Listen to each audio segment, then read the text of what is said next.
there. Welcome to Cloud Security Podcast by Google. Thanks for joining us today. Your hosts here are myself, Timothy Peacock, the Senior Product Manager for Threat Detection here at Google Cloud, and Anton Chuvakin, a reformed analyst and senior staff in Google Cloud's Office of the CISO. You can find and subscribe to this podcast wherever you get your podcasts, as well as at our website, cloud.withgoogle.com/cloud-security/podcast. You can also find us at cloud.google.com/podcasts. If you like plural podcasts. You should check out the other podcasts that we have available there as well. A lot of great content coming from the podcast world. If you like our content in particular and want it delivered to you piping hot every Monday, please do hit the subscribe button on your podcasting app of choice. You can follow the show and argue with your hosts on Twitter as well, twitter.com/cloudsecpodcast. Finally, I would be remiss not to mention we have an active presence on LinkedIn as well. Anton, we have something somewhat cryptic today. We have the mysteries of MVSP. Do you know what the V stands for? What does the M stand for? The P or the S?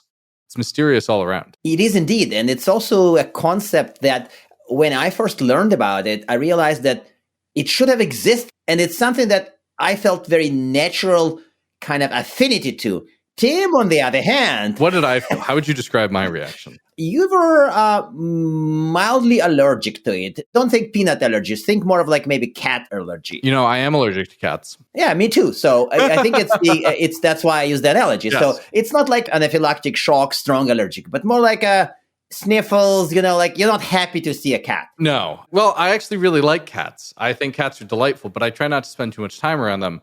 And I think this concept is better than a cat. It's less likely to make me sneeze, but I definitely had some skepticism about why this particular letter was welcome amongst the others. And so I think our guest today actually did a really good job of standing up under fire and defending why this was a valuable effort. So perhaps without further ado, let's welcome today's guest. Today we are joined by Chris John Riley, Senior Security Engineer here at Google, and kid you not, his title in our internal system, Technical Debt Corrector. Chris John Riley, thank you for joining us. We're talking about MSVP today. I'm a PM, listeners, when I'm not recording the show, and I know what a minimum viable product is, an MVP.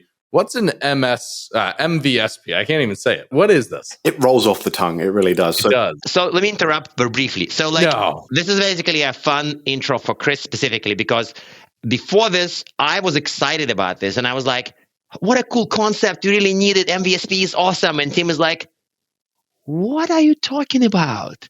So you kind of have like we don't have good cop, bad cop, or good Googler, bad Googler, because we're all good. But we have like a wild optimist, me, and a skeptic, and like somewhat of a skeptic, Tim. And it's by chance. So what's this S doing in this PM phrase? What are you doing here? We want skeptics, right? I mean, because that's who really starts the conversations and really drags out kind of the value of these things, right? If everyone's overly optimistic, it kind of gets boring after a while. So MVSP is designed to be the security in your MVP, right? It's designed, it's tightly scoped to business enterprise products and services, but it's really designed to be that minimum baseline for your product, right? If you're developing a new product and you're coming out with your minimum viable product, your MVP, this is the security elements that you should expect to be in there, right? This is the minimum amount of security that you need to put in place for a business-to-business enterprise grade service for someone to look at it and say, that reaches the minimum bar, I'll consider using this, right?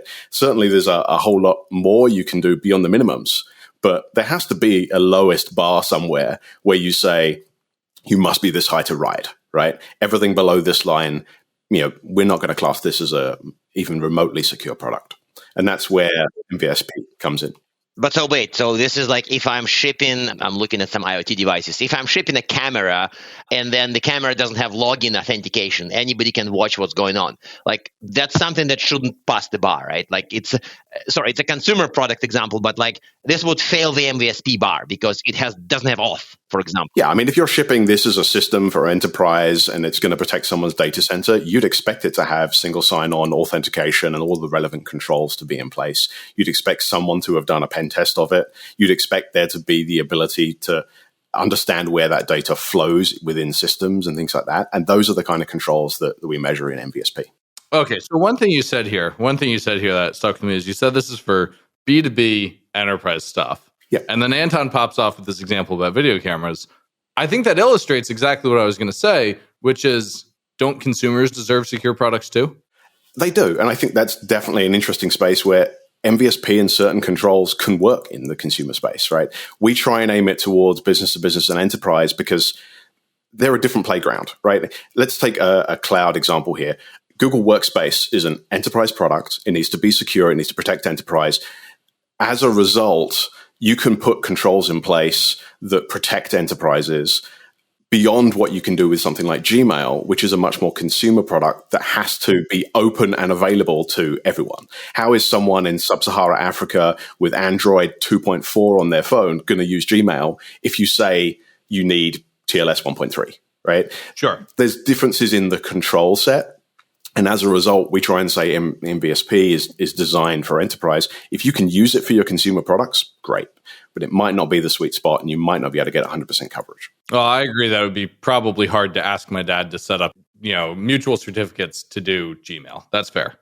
Okay, but so then there is another possible kind of like an attack or maybe criticism or question of this. Surely there's some kind of compliance standards for a bunch of business enterprise stuff. Even if you look at something as vanilla as PCI DSS, you would know that to fill the web app, you have to have this thing and that thing. And there's also this whole ISO family, 27001 and others. So isn't the job of setting a minimal bar in the hands of regulators and some kind of a faceless bureaucrats in Europe? I don't know, no offense to people there. So after my rambling, the point is, why do an MVSP if there are already compliance standards? There's a couple of reasons. Like things like ISO, SOC 2, they're great, right? ISO tells you how to do things, but doesn't necessarily prescribe what you need to do. SOC 2 is 6 to 12 months, depending on what your timescales look like, which don't always meet with production timelines for new products. And the industry has a tendency to review security at the vendor level, right? At the enterprise level, right? Mm-hmm. You don't necessarily have a product that is SOC 2 compliant. You have SOC 2 compliance that covers your development infrastructure and things like that, but it doesn't measure the product. And this is where MVSP differs from a lot of those kind of compliance regimes where it's designed to measure the product. So if you have 15 products, you have 15 different reviews for MVSP to say these products all meet MVSP, rather than something like SOC 2 that vaguely stamps and says, you're doing all your processes right. If you follow all your processes to the T, then you will meet all these requirements. But maybe 3 of these applications don't meet the requirements. That doesn't mean you fail SOC 2. It just means that you have some gaps in your product. So it's kind of a seed change in that we should look, I thought we should look beyond just measuring a company as a whole and saying, you're secure. Large enterprises have multiple products across multiple different PAs with multiple different maturity models. And as a result, you're going to get different results if you look at different products within their ranges. So MVSP kind of fits in that niche where it says, this is the minimum we would expect of each of your products to be considered as secure. Let me ask a question that seems dumb, but is a very PM way of looking at things. Who's the list for? Who's meant to look at this list and say, yes, I have met the S bar? Let me do the podcast thing and say, thank you for asking that question. I'm going to say it's for everyone, right? But realistically, the way we designed it to be used, and by we, I mean the working group across Google, Salesforce, Okta, and 18 other companies are in the working group right now, probably 22 by the time this podcast goes out. But the way it was designed was RFP processes, better quality vendors in results in lower overhead for due diligence processes. Also, contractual languages, meaning that when you get to the end of that due diligence process and someone's signing a contract and the contract says this vendor must keep logs for 60, 90, 120 days, they're not going to turn around and go, we don't keep logs. That's a control in MVSP. If you made it through RFP, then you should be able to agree to these controls at the end. So it's designed to reduce that overhead, but it also is designed to measure new products, measure acquisitions, anywhere that you can put in 25 easy to answer controls for a product and say good or bad. You can use this for acquisitions. You can use this for investments. Whatever you want to use it for, you can usually try and shoehorn MVSP into it. But certainly for us, better quality vendors in through RFP processes and then build on those controls as the groundwork for more advanced controls. So this makes sense. And I want to go back briefly to your compliance response because wearing my PM hat, even though I'm not a PM, but maybe I have a PM hat somewhere. I sense the need for this because in my PCI DSS days, I've seen a lot of people who try to attach a PCI label to a product or a platform. And people with PCI literati would say, wow, this is dumb. PCI is not about your stupid SaaS product. PCI is about an organization. So you can't claim that your HR SaaS app is PCI compliant because there's no such thing. PCI doesn't do it. But the desire to do it was constant. And I've even seen SIM vendors, actually a good number of years ago, said, our SIM is PCI compliant. And if you look at PCI compliance materials, there's no mention that anybody can certify a SIM. And of course, their SIM didn't accept credit cards because it was too expensive for that. But the desire was constant. And going back maybe 5-10 years, I recall people trying to certify products to PCI because there's no product level cert like MVSP. So I'm becoming even more of a fan. Sorry, Tim. I mean, fans are great. I mean, we're trying to push the industry to embrace this new style of reviewing, right? We work a lot with third-party risk management platforms. A number of them are members of the working group. And their view is very much the historical view of let's review the company as a whole and then give you a stamp of approval to say everything this company does is golden. And we all know that there's variety between products. Something you acquired 6 months ago is unlikely to be as mature as something that you developed from scratch within your system and have been working on for the last 15 years. Or the opposite is true, depending on which company. But effectively, measuring individual applications within a portfolio is going to be a lot more effective than just giving a stamp for the overall company. So I think I understand where this is going. Could you talk about how we're using it here at Google/Alphabet today? Give us a story about what it's actually done for us, because I think I get it. So personally at Google, I've been here just under 8 years, and I've been working on the vendor security program pretty much since day one when I joined. And part of that, there's a large data set that we have over that period of time of good vendors, bad vendors. And we took a look at a large period of time, looked at the findings that we saw that were real blockers for vendors coming through our processes. And then we tried to distill that down to what's that minimum control that should be in place that would have caught this at the entry point, right? Mm-hmm. Because that's where you want to catch it, right? You don't want to ask someone to fill out 180 pages of questionnaire and then tell them no, right? You don't want to say too many gaps here. You want quick, easy, let's get that answer, push left, let's move it to the RFP processes. And that's really one of those sweet spots that we're using it for, is pushing it towards the RFP processes and saying, if you're in this niche area of enterprise to enterprise services that we're looking at using, you need to pass this minimum set of controls. We can then make sure that before you get into the system, you're not going to trip over those easy to fix things that we sometimes find are real blockers. And then at the other end, we are using that in contractual language where we say, all of these controls that we have in our MVSP requirements at the beginning are also in the contractual requirements at the end, right? Do you do pen testing? Can you share the results? Those kind of things are all top and tail, effectively, at both ends of the process. And in the middle, the due diligence processes are very much, MVSP is built on some of the data from our findings. So it helps us to say that you have the building blocks required when you're going through those due diligence processes, that even if there's something missing, right? Because everyone's going to expect more than the minimum. If you have something missing in those processes, you have the building block to fix that. Instead of saying, well, we can't do this thing because we don't have any fundamental, SSO support. So we can't solve this problem, or we're never going to be able to try and avoid those blockers from appearing in the system. So that's how Google, Alphabet, and a number of different areas are looking at using that. And it's very similar across a number of members of the working group as well. But so then the problem that MVSP is trying to solve for the industry is kind of squeezing out woefully insecure products out of enterprise, right? Is that I'm kind of trying to, you never said this explicitly like that, but I'm kind of thinking of reverse engineering. The ultimate purpose of this is to make sure no business or enterprise buys utterly insecure crap, right? That misses a very low bar. I mean, the flip side of that is we're helping vendors in that space understand where their key gaps are so they can prioritize fixing those things, because they are the highest priority things in your list. If I was working for a SaaS provider now and I saw MVSP, even if I wasn't involved in third-party risk management and the viewing of other third-party vendors, I'd take a look at my products and say, wait a minute, we're missing 3 controls here. How can we prioritize addressing those so that we don't get ruled out in the RFPs in the future?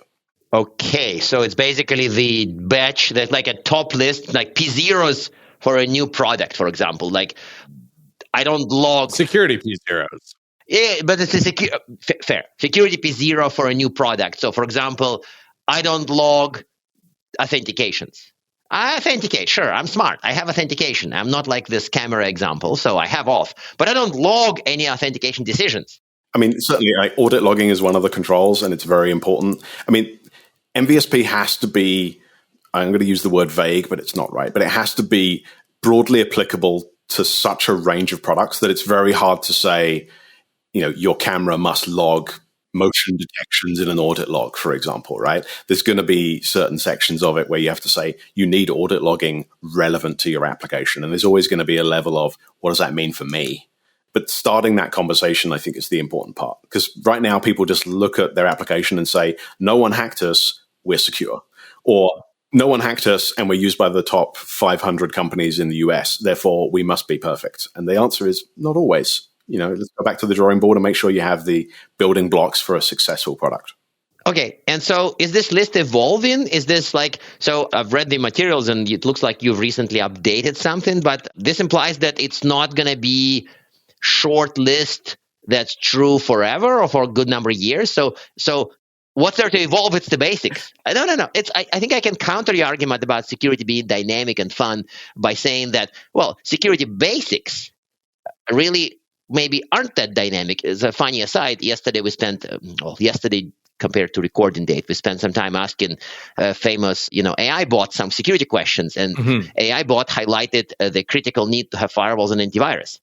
And I felt like, Tim, I'll show it to you later. But the point is that its thinking was mired in the past. But if you ask humans, a lot of security professionals about the basics, deep in my heart, a lot of them would bring up firewalls and AV.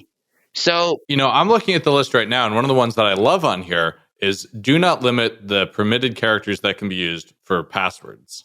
There's a whole password policy section here, but we all know that password policy is one of those things that has changed and is likely to continue changing. Yeah, I mean, perfect example is like asking people to change their passwords every 30 days is something that was harped on for many, many years. But the modern take on that is this is more likely to result in people changing it to something that is easily changeable, guessable. Between me and you, my girlfriend just puts the year at the end of it whenever they ask her to change it. People do, right? They change the number at the end of the password. This is security theater, to use another acronym. It's not really pushing the industry forward. Right, it's pushing it backwards because it kind of reduces security in subtle ways, but it doesn't improve it for sure. But so how do you mix the dynamic versus God-given true things? Like I'm genuinely curious. And how do you get a group of 25 companies to agree on this? Well, I mean, this was a 12-month project before release, just to get people to agree to it. And there was a lot, only 12 months. Well, there was a lot more companies involved in the discussions than actually backed the final thing. Because well, I mean, some people say, I like this. I like the direction it's going. My legal team can't put a stamp on this because reasons. And that's something that more people have realized that this is something that's very, very important. But MVSP is going to change. It's an adaptable. We've designed it to be something that's reviewed on an annual basis so that we can take a look at the controls and say, is this really the minimum now? And take a look at the industry, talk to various different people and say, where does that minimum sit now, right? A perfect example is content security policy. If we'd have done MVSP 4 years ago, content security policy as an application protection would not have been on that list. It was not easy to deploy. 4 years ago, I don't even think it existed in a form that was usable or in most people just deployed wildcard. It was bad. Even if it existed, it was bad. Much respect to all the team that spent years on this, on making it easy. Now, if it's not there, this is something you expect to be present in a reasonably mature and secure product, right? So new things appear. I understand the idea of passwords are always going to be something that people harp on, and you need all of these minimum stuff like audit logs and things like that are unlikely to change drastically over a period of time. But new technical controls are going to come and go depending on what we need to put in place. The flip side of something like CSP is controls that we needed to have in place, for example, to secure Internet Explorer, not to harp on Internet Explorer. There's a variety of browsers, but now those controls are not required because Internet Explorer is no longer a supported platform, and in the enterprise, you no longer need these headers to secure things, right? We've moved on, so things would drop off the list, new things would come on. And getting that set of minimums and agreeing that set not an easy task, right? Everyone says add a new one, but the answer is this really a minimum? So that, I think, is really where the heart of my objection to this whole thing comes in. I'm a PM. I've been a PM for a long time now. MVP is not just about what's the smallest thing we can build. It's about how do we quickly get feedback from users and move in the right direction, iterative fashion. It's kind of like Anton and Aman's like ASO thing where you have an iterative SOC. MVP is about having an iteratively developed towards the right thing product, which of course you can make arguments about the problems there and like hill climbing, whatever. What I want to pick at here is why did you choose S? Why is S the thing that's worthy to intrude on the hallowed halls of the PM's creed? And why is it not, for example, minimum viable resilient product, minimum viable trustworthy product, minimum viable privacy preserving product? Why S? Why does S get to join our party? I mean, there's a couple of easy examples there. One of them being this was developed by security engineers and pushed up rather than privacy engineers or something like that. But also, MVSP is at least in the long term, likely to become something that's more of an umbrella topic of what's the minimum viable thing here, right? What's the minimum viable privacy, minimum viable trust, minimum viable measurement, right? And being able to morph the project into more of an umbrella project where you can say, this is things I'm interested in different areas. Security was where we start to see if this is workable, see if this is something that the industry can embrace and can use. And if it proves that it's usable, then in the future, there's opportunities for us to broaden that out and say, how else can we expand this, right? There's also opportunities for us to say, can we go beyond business to business enterprise products, SaaS products, for example? Yeah. Can we cover specifically cameras? Probably not. But IoT devices, very possibly. What's the minimum viable secure or minimum viable resilience for IoT style devices may also be something that's possible in the future. So funny enough, I want to relate to the whole discussion before the start because it gives me a flashback to my Gartner days when we tried to write a paper that covers the mutually agreed or like a community definition of security basics, but for a company, not for a product. It was an agonizing effort. I'm looking at that old paper from 2015. Yeah. I mean, it was just agonizing. And then people who showed up out of the woodwork with ideas like, no, IDS is a must. No, IDS is not a must. But so I'm almost like I have a lot of compassion for the team building this, especially the consensus building part, because it can be a real cluster. And I'm looking at the list of companies that on the contributors website, MVSP.dev. Listeners, check it out. I love the .dev TLI. This is a good list of companies you got lined up behind this. This is like, I know I'm ragging on it, but it's really impressive what you've achieved here. Yeah, I mean, certainly I'm not going to say that coming up with a list of minimums is easy. It's not. And there's a lot of conversation on where those are. And yeah, we got it wrong in V1, right? I'll be the first to admit some of the stuff that we put in around passwords specifically was something that we felt the industry was ready for and it was a minimum. But the feedback that came through to us in the latest revision was, this is unclear. No one knows how to do this. No one is doing this right now, at least not in a repeatable, measurable way. And it was specifically around regularly reviewing whether or not passwords in your system have been leaked through a breach. And the answer was, well, who do we pay to do this? How can we get that list? What does that look like? We don't have a team for this. And as a result, even though we think it's a very important thing to do, it's not a minimum, right? Enough people came to us and said, we don't know how to do this. Where's the blog post? Where's the information that tells us how we can achieve this kind of thing? And it just wasn't quite there yet. So we ended up backing out some of those controls because it didn't make sense as a minimum. That's really interesting. You would not believe the hours of my life I spent on trying to design a cryptographically secure mechanism for doing exactly that. I can imagine. I could definitely imagine. Yeah. I mean, and there's ways of doing it without that kind of thing, right? Like at password use, right? At password change. And there's ways of doing it, but the answer is there's not enough ways of doing that are just out of the box, built in. This is easy. Correct. You're done. It was hard enough that this was a problem.